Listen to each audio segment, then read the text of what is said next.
দর্শকদের অপেক্ষার অবসান, শালিক পাখিতে ফিরছে গোল্ডেন জুটি। বিস্তারিত জানতে ভিডিওটি দেখুন আর আমাদের চ্যানেলে নতুন হলে সাবস্ক্রাইব করুন। বছরের পর বছর কেটে গেছে, তবুও টেলিপাড়ায় একটাই প্রশ্ন ঘুরপাক খাচ্ছিল, কবে আবার দেখা মিলবে বিক্রম ও ইন্দ্রিলা জুটির? উত্তরটা অবশেষে মিলতে চলেছে।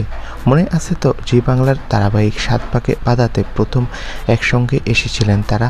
পর্দার গল্পে যেমন জমে উঠেছিল প্রেম, বাস্তবেও দর্শকদের মনে সেই জুটি অমলিন হয়ে গিয়েছিল। এরপর ফাগুন বয়ে রোদ্দুর আর মহুল হয়ে আবারও মাত করেছিলেন তারা, কিন্তু 2018 পর থেকে আর ছোট পর্দায় দেখা যায়নি এই দুই তারকাদের। ফলে ভক্তদের মনে শূন্যতা থেকেই গিয়েছিল।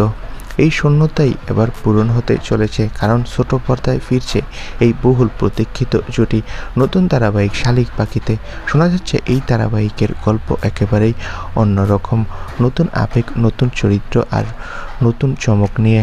দর্শকেরা এতদিন যে ভালোবাসা জমা করে রেখেছিল সেটা এবার উজাড় হয়ে পড়বে নিশ্চয়ই এই সিরিয়ালের উপর।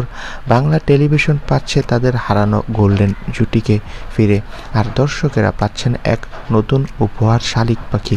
তো বন্ধুরা, তোমরা কে কে এই ধারাবাহিক নিয়ে মুখিয়ে রয়েছ কমেন্ট করে জানাও। ধন্যবাদ।